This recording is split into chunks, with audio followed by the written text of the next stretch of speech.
Murder remains murder. And that's why the national crisis we're facing is so complex. How did the man accused of murdering Molly Ticehurst get bail, despite already facing charges of raping and stalking her?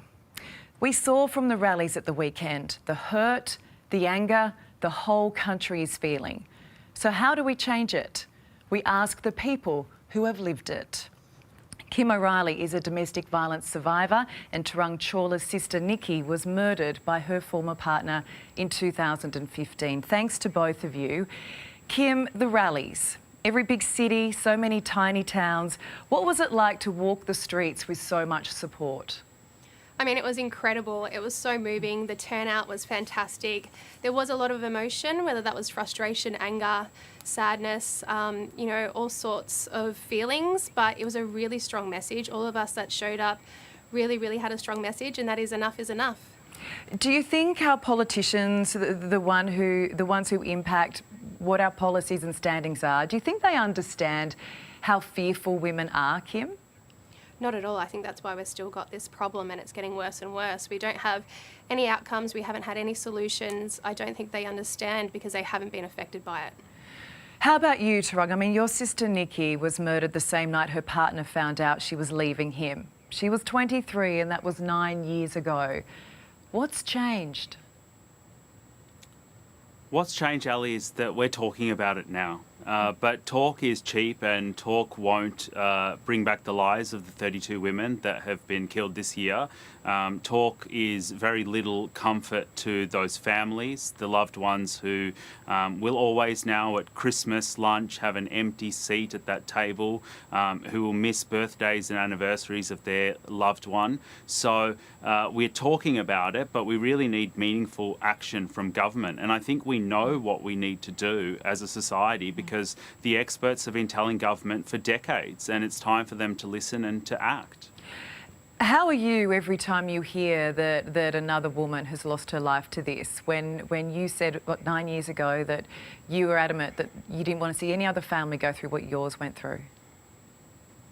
It's utterly heartbreaking, Ali. Every single time you see a woman's face on the news and you look at the story of how she lived her life, and then seeing how certain parts of the media may label the person who took her life as being a good bloke, or hearing about his career aspirations, it's heartbreaking.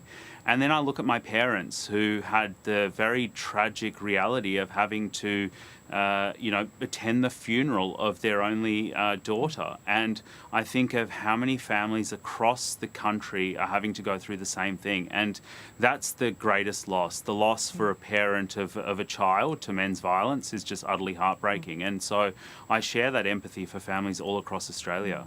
And in many ways, I'm sorry to ask both of you to come on and to share what you've gone through again, but I feel like the lessons you've learnt and what you've gone through and your experiences, there is so much we can take from that. And Tarang, you said that there was an escalation 3 months before her murder, which you've described as a missed opportunity. What happened and how was it handled? So about 3 months before my sister was murdered, Ali, the man who took her life, her then partner, was brandishing a big knife at home, and he was threatening either harming her or self-harm. And my sister didn't know what to do. How would anyone know what to do when a person that professes to love them is waving a knife around and saying things that are unhinged and causing you such great distress and fear? And she reported it to authorities, and it was suggested that he undergo anger management and counselling. And nothing came of that. You know, that's such a missed opportunity that had someone intervened properly, my sister wouldn't have been forever young at 23. She would have been celebrating every birthday since and grown into the beautiful young woman that she should have always been able to grow into. So that was a missed opportunity. Goodness me, had he potentially got help at that point, that maybe your sister would be here. And I look then to Kim, in your case, you're alive because neighbours heard your screams and police got there in time. He went to jail, but explain how hard you had to fight to keep him locked up.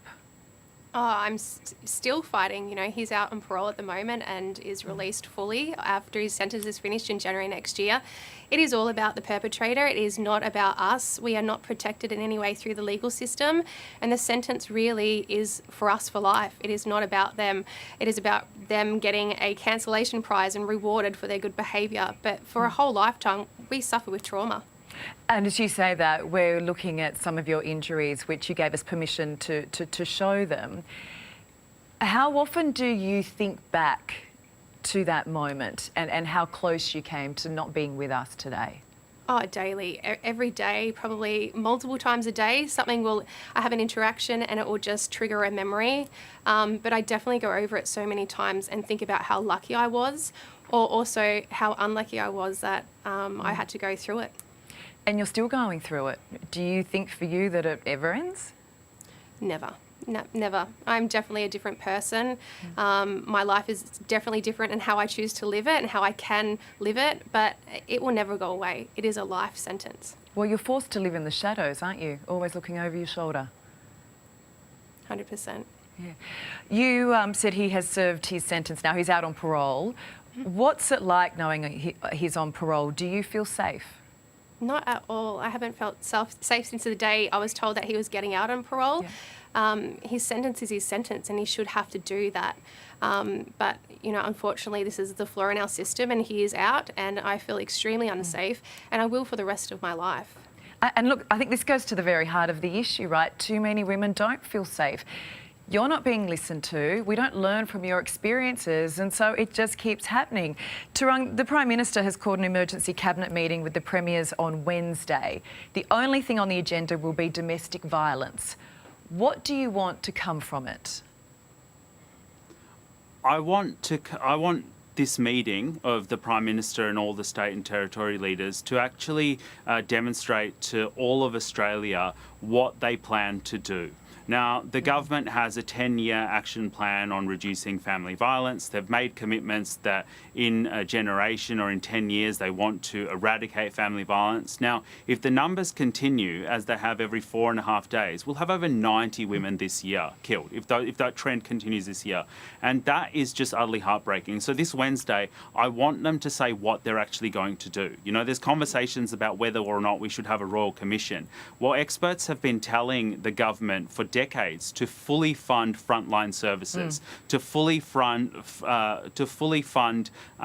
domestic violence shelters, to fully fund women's legal services, to provide appropriate supports to law enforcement to be able to deal with violent offenders, and to actually rethink what we mean around prevention. We talk about prevention as being men changing attitudes. Well, we can't wait a generation for men to change their attitudes. We actually need to do things now. So I really encourage the Prime Minister to put every option on the table on Wednesday and actually commit to meaningful change. What do you think we'll see come from this meeting, Kim? I mean, we see how governments respond when there's, say, like a natural disaster or a terror attack. We see action, but I feel often with domestic violence, all we get is words. What do you want physically, practically to see come from it? I want to know what they're going to do for safety for women once a perpetrator gets out of jail. I also want to know what prevention measures we can take to stop this from happening in the first place. And I want to know when it's going to be implemented and how it's going to be implemented and how can we improve it along the way. I don't want them to stand up there and tell us what the problem is. We already know what that is. I want to know what they are going to do about it. So you would feel safer, say, ankle monitoring bracelets? 100%. Yep. So at 100%. least the police know where a certain person is at all times. Because, look, the reality is we can't lock everyone up. And, Turung, you just touched on it about prevention and what that looks like. We need to have the women's refuges, the legal services they're available for when they leave. What about in regards to the services available to these men? The men, so we can hold up that mirror, help them change their behaviour. Does anything exist in that space that either of you are aware of? Yeah, absolutely. There are men's behaviour change programs, and often perpetrators or violent offenders are made to do these court-mandated programs. But the sector that deals with this will often say that they're not fully funded to be able to do their work, and they need to have appropriate funding because we can't lock everyone up. We need to acknowledge that there are men who are capable of rehabilitation, and we actually need to have the unglamorous conversation about what we're going to do to support support that rehabilitation, you know, provided there's someone who has demonstrated that they are not a risk to the women that they used to be in a relationship with or the wider community. And so when those men are in those positions, they need to be supported to actually engage in those programs. But they're not being supported right now because the services aren't being funded appropriately. And as you say, first things first is always someone's safety has to come first. And I'm really mindful of not demonising all men in this, but with violent men, right? I mean, it's not like they have it tattooed on their forehead. It's not always obvious. Do we need more men calling out bad behaviour? I'll go to you first, Tarang.